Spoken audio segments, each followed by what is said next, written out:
Interesting game. Probably the most I've watched in a preseason game in quite some time, just because of the implications with the two quarterbacks. Not the starting quarterback of Brock Purdy, which. So Matt Mayoko went on with Rich Eisen today. Did you see this interview at all, Steven? No, I didn't. So th- national media is running with the whole Niner quarterback debate, Okay. controversy, if you will. And you and I have talked about this for pretty much the whole offseason that the starter's Brock. And Kyle even said that the first day of training camp. It's funny to me when the national media it doesn't know the things that the local media knows, and they're just so oblivious to what the main thing is. Rich Eisen actually says to Matt Mayoko during the interview today, "So who's the quarterback going to be? Is it Brock? Is it Trey? Is it Sam?" And Matt cuts him off and goes, "It's Brock. It's been Brock." So Brock. So then Matt Mayoko comes on with us today, and I talked to Matt. And I'm like, "Is it crazy to you that the national media doesn't realize who's the starting quarterback yet?" And he's like, "It's crazy. Like I'm reading all these PFF articles, and all these people are like, who's going to be the starting quarterback?" And no one has taken the time to look at my work or any of the other Niner writers' work and realize, or even listen to sound bites from Kyle Shanahan, that the fucking quarterback has already been decided. It's Brock. The only Right. thing that people are up in arms about is the fact that Trey Lance is not the starting quarterback because of the capital that was moved to get him, and he doesn't look good. And that was the takeaway from the game yesterday. Okay, well, hang on. Was Devil's advocate, though, just to give the national media a little bit of credit. don't tell me Um, that movie's fake. no, but just to play devil, because I do agree with you that do your research if you're going to talk about it. But I could also make the argument that their national audience doesn't understand any of this stuff and doesn't know any of this stuff. So, like, if instantly they start going into questioning about, I don't know, Trey Lance and what it's like for the backup spot, people don't know that Purdy is the starter. Like, so I think it's also pandering to their audience a little bit, trying, it's not just them, but like, Well, believe me, I know a example, lot of places are pandering to the audience about this QB situation. for sure. But like, for example, the Adam Schefter thing um, with Nick Bosa basically said that the Niners can rescind any of it because of the they can waive any of the fees that if he misses training camp because he's still on a rookie contract. Well, John Lynch said it a month prior. Yeah. Like, so that was not news. And somehow Schefter got like 1,000 retweets and a bunch of likes on it because Nick Bosa is the biggest story out of training camp so far, besides the whole quarterback thing. So I just, I think that's, I think that's more of an indictment on the national audience rather than the actual media. I guess that's fair, but also, I don't know. I think this whole story has been blown out of proportion. But I think the main takeaway from today is that Yeah, everyone's looking at Trey Lance and being like, for sure. he's not the guy. For It's sure. clear. So just from the game itself, the stat line is extremely deceiving. Trey Lance was 10 of 15 for 112 yards for one touchdown, Right. but he was sacked how many times? Four. Yeah. And let's be completely honest, that touchdown pass, we should call it a touchdown catch. Trey Lance forcing that ball, it should have been picked off by whoever on the Raiders, and it was just deflected, and it was the luckiest touchdown that you'll have of your career for Ross Dwelly. It was terrible. It was a terrible throw. And I'm not saying that Trey Lance played awful. I think that he was fine. He made an improvisational throw later on, made a good third down throw to Chris Conley. But the overall takeaway from the game is that Trey Lance is just not ready to play, and he's just not comfortable in this offense. And I don't know if he's ever going to be because he's not given the opportunity to really. Well, he's. I should say he was given the opportunity last year, but then he got hurt, so he's not going to be given the time because this team is ready to roll. And I think their thought process of having a rookie quarterback has backfired on them because they just can't wait for this guy to get ready. It's Right. different than the Chiefs. This team's ready to go win a Super Bowl, and he's going to hold them back. And you have Sam Darnold, who in the limited action that he had yesterday in the second half, he wasn't amazing. There was a turnover, not his fault, and a turnover on downs, but that throw he had on 2nd and 14 to Rivers, I want to say, the rookie from Michigan, the long 37-yard completion. Yeah. and a few other passes that he had, Sam Darnold looks 10 times more comfortable in this offense than Trey Lance does. He got the ball out quick. Like, I think that's why they like Jimmy Garoppolo so much. I don't care what anyone says. They liked him because he could run the offense, just couldn't do anything extra. That's why they love Brock Purdy too. It's because they get the ball out quick. Like, just watch any of 8 of Darnold's throws. Ted Nguyen posted it. He just posted his. That's my guy. Was on with us today too. Nice. He posted like a minute-long thing, a montage of Darnold's throws, and it's just night and day. Because like Lance I know that the offensive line didn't do him any favors. No, he did not. But the thing with Lance is, like, the throws that he was making, they should be the throws that he makes. Like, the ones that I'm kind of more focused on, like those incompletions to Ross Dwelly were not great on third down. Like, you can keep the drive alive even after you've been sacked, even though all odds are against you. But he didn't show anything like that's extraordinary to me. You know, like, he's got talent, there's no doubt. But after seeing everything from training camp, like, everything was moved up a level, like his health at a place it's never been since he started his career. He looks in shape. He looks quick, all these different things. I didn't really see much of that on Sunday. And if he's going to be like anything, you know, originally it was the thought that maybe the 49ers found their next, I don't know, Cam Newton, maybe found their next Patrick Mahomes type of guy. But instead, it seems like they found a guy with potential, but a guy who's clearly still a year or two away from even like being close to whatever they expected from the top. So I wasn't impressed with, I don't know how anyone can be really with what happened yesterday. Sure, he made a couple of nice plays, anticipatory throws, but then look on the other side, Aiden O'Connell did that same thing. And you're going against a second string Raiders defense. Okay. The first string's not good, or at least it's not meant to be on paper. Things are kind of looking up for them maybe, but you're going up against a second string Raiders defense, and the offensive line again didn't do him any favors. I know that, but he just didn't look comfortable, man. Not at all. No, we did not. And this is where I think you can make the comparisons to the other highly drafted players from the other 2 teams of the Bay Area, with the Warriors and James Wiseman, who decided to cut ties and send him to Detroit, and the Giants with Joey Bart. The reality is Patrick Bailey's a better catcher than Joey Bart. And it's kind of the same deal with Brock Purdy and Trey Lance. Patrick Bailey's a rookie. Brock Purdy's a second-year player, and he just has a better grasp of the offense than Trey Lance does at this point. And the same thing with James Wiseman. I think Trey Lance has a ton of talent, but they're not going to give him a ton of time to show it. The same way that the Warriors weren't willing to do that with James Wiseman, because there's a certain point where this team is ready to win, and this player finding himself with the group is going to take too long, and you just got to move on at that point.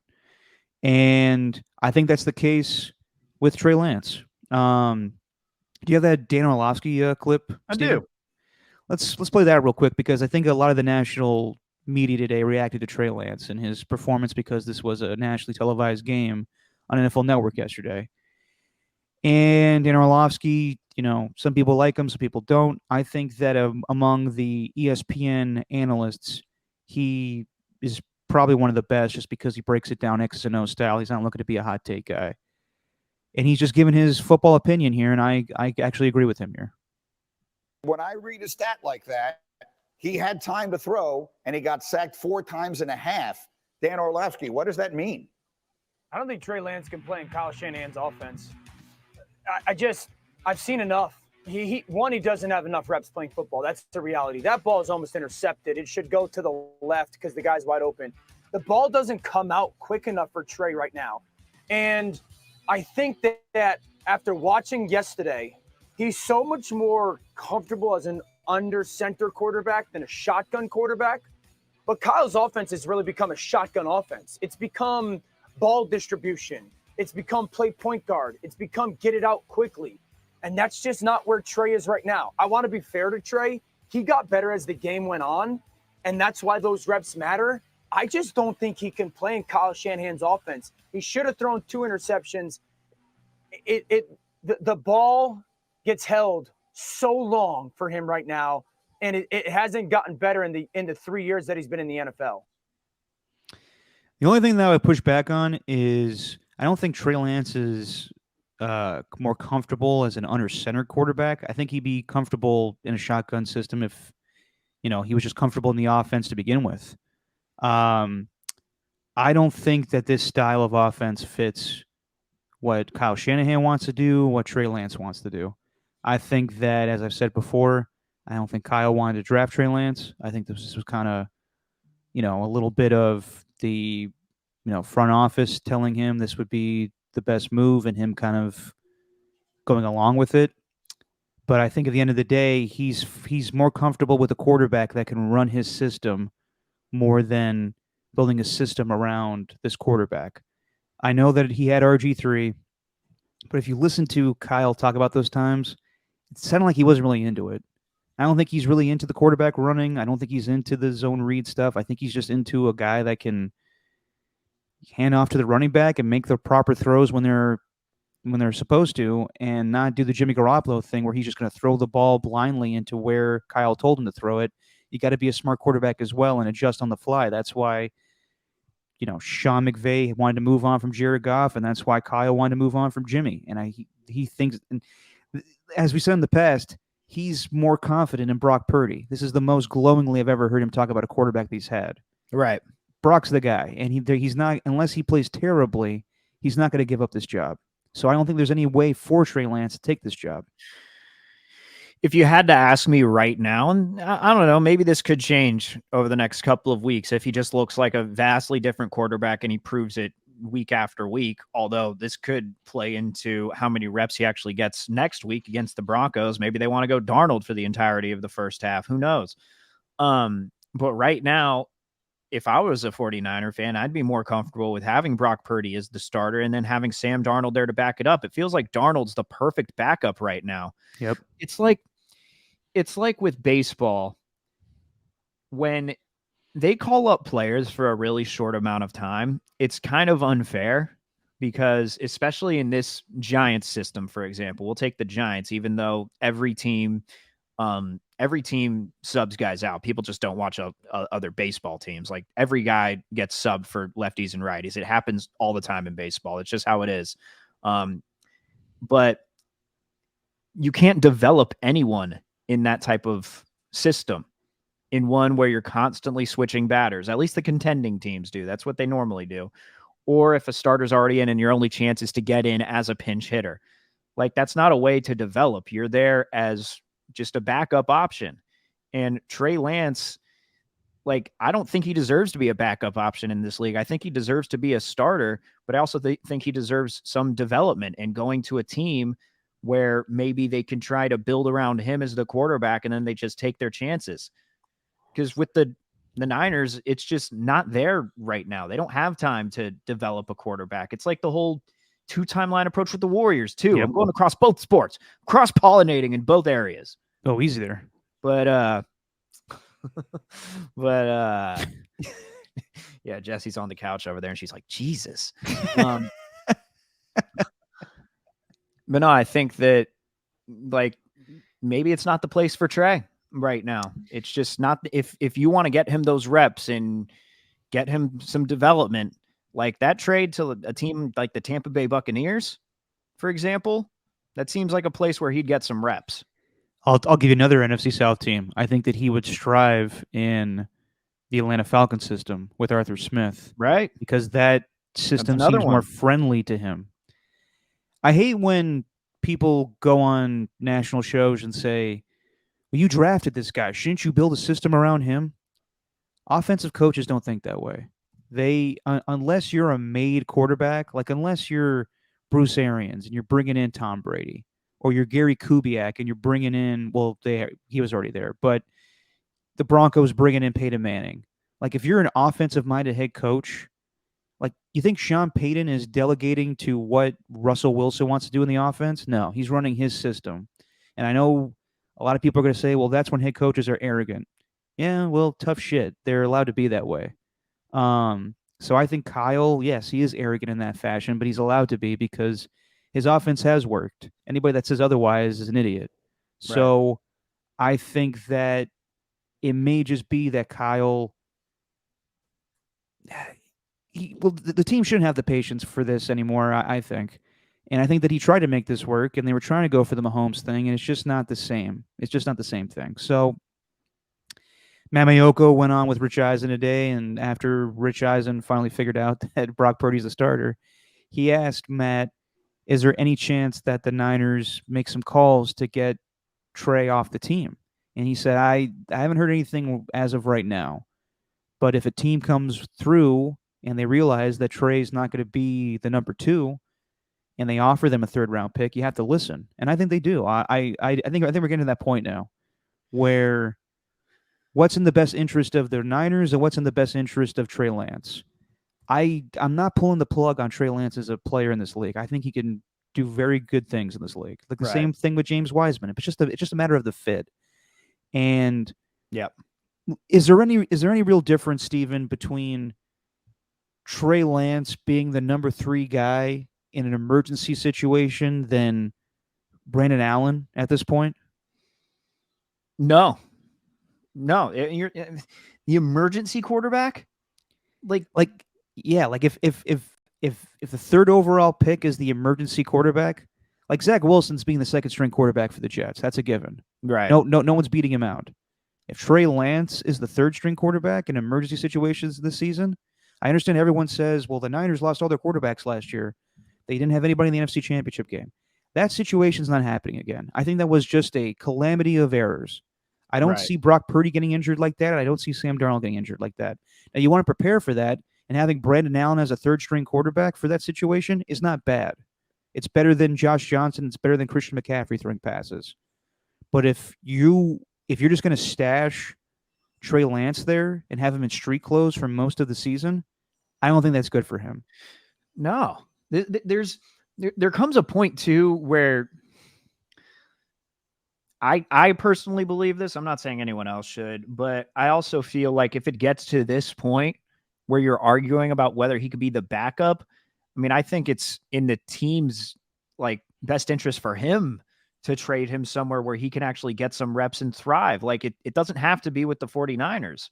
It just, I think that's the point where we're at now, and it sucks, but I also think some of the hype around him was fan driven. There wasn't, I mean, the exact same people saying that you don't have a big enough sample size to draw a conclusion that he's not ready for the NFL. Well, I could argue that you don't have enough of a sample size to draw a conclusion that he is ready for the NFL. We all have the exact same amount of tape. It's just people were jumping to conclusions that no one really likes. And I do guess I understand also, this is kind of besides like what the Niners can do for Lance, but just like the reaction around it yesterday, I kind of understand where the narrative around like the media trying to bring him down in a way, like, because they talked about how many, or they talked, like I saw like Matt Barrows yesterday tweet out what his quarterback rating would have been had those 2 passes been intercepted. And then people said that people essentially said, well, Brock Purdy's never been covered like this. This is crazy. Like, you know, like all that sort of stuff. And man, I swear the media is trying to tear him down. It's no, Well, according to Grant Cohn. but I also think there's also a lot of media. I think the media can be salty, man. The national media, at least. And whenever they make a declaration and they're told by an entire fan base that they are idiots for thinking this, for anyone who says that Trey wasn't ready and they need to start Garoppolo over him, like the backlash that you got if you had that opinion, I think the media is that salty to where it could play into something like that. Oh, 100%. A vendetta, you know, because people were really high on him, and I don't blame them for that, man. Like even me as a Raider fan, more so growing up than now, but as a Raider fan, when Terrell Pryor came through, you know how excited I was that we got a running quarterback, like thinking that he could pass. Oh, I wish I knew you back then. You know what I mean? Like I get it. I would have brought you back to reality. I know, but I get why. But I get why. But man, like, also, do you think in the draft, like, I've looked through it I've looked through the draft order and what they gave up in order to get him and what they gave up in 2022 and here in 2023.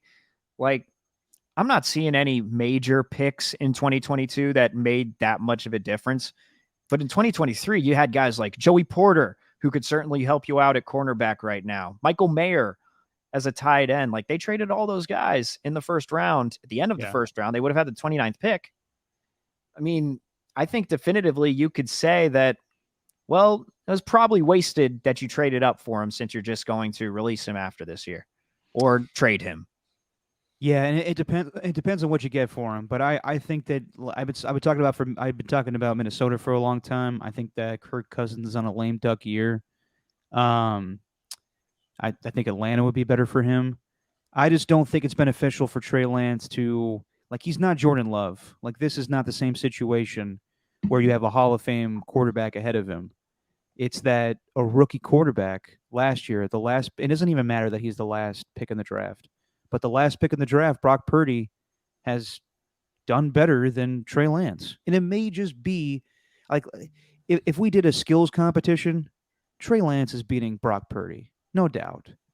But it may just be that Brock Purdy fits this scheme better than Trey Lance does. And I agree with you, Steven. I think a lot of people were so tired of Jimmy Garoppolo that they were so hopeful that Trey Lance being the next superstar, being the next Patrick Mahomes. And when he didn't pan out, everyone's now having to, walk that back a little bit.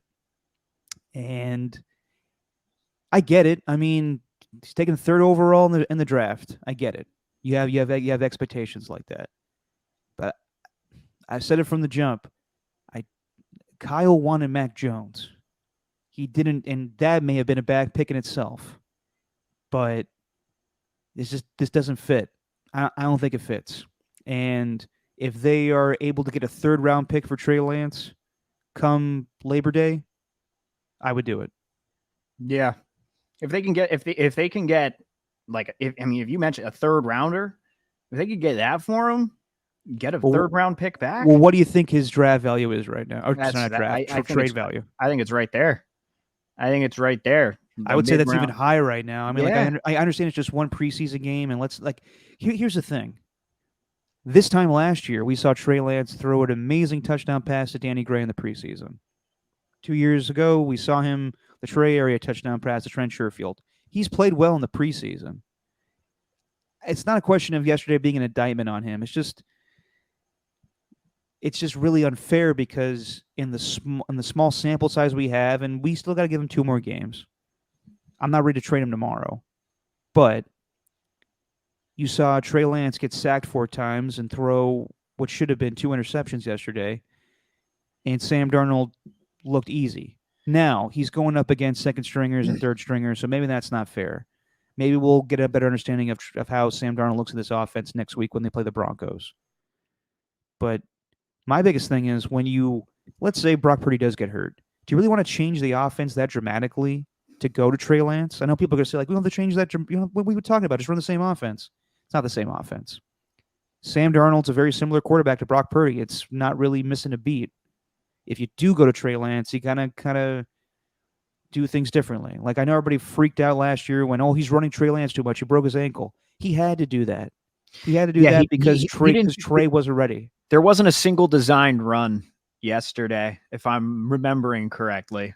Like, not a single one. And you saw the result of what it's like whenever he drops back or he's in the shotgun, whatever. He holds onto the ball for quite a while. And I think they knew that. And like, the reason they started him was because, well, they didn't know what they had in Brock Purdy. What were you going to do? Start? Who's the other guy? Who's the tall guy? Who's the other guy behind him? Yeah, last year, Nate Sudfeld. Who are you going to start? Nate Sudfeld and Brock Purdy over Trey Lance while Jimmy Garoppolo's gone? Neither of those guys. So it made sense that he started last year. And where's the message I wanted to bring up? AJ Cruz. This is becoming Wiseman 2.0 NFL edition. The parallels that you could draw with this, with Wiseman, same thing with Joey Bart on the Giants. Drafted highly. It's not totally their fault, but they started with some injuries. Their development wasn't smooth sailing. And at the same time, it's pretty clear that Joey Bart wasn't ready for the big leagues. Wiseman, he could be a player, but he couldn't play in a Warriors Steve Kerr led system that requires a bunch of ball movement, and the big man doesn't really need to do much other than rebound and play defense. Like, it's very similar to that. And with none of those players, well, maybe more so, I think Joey Bart we might categorize as, I don't know about him being a baseball player, or a successful pro player. But when it comes to Wiseman and Lance, they still got some upside. They certainly do, just not with what was originally Wiseman's respective team and then Lance on the Niners.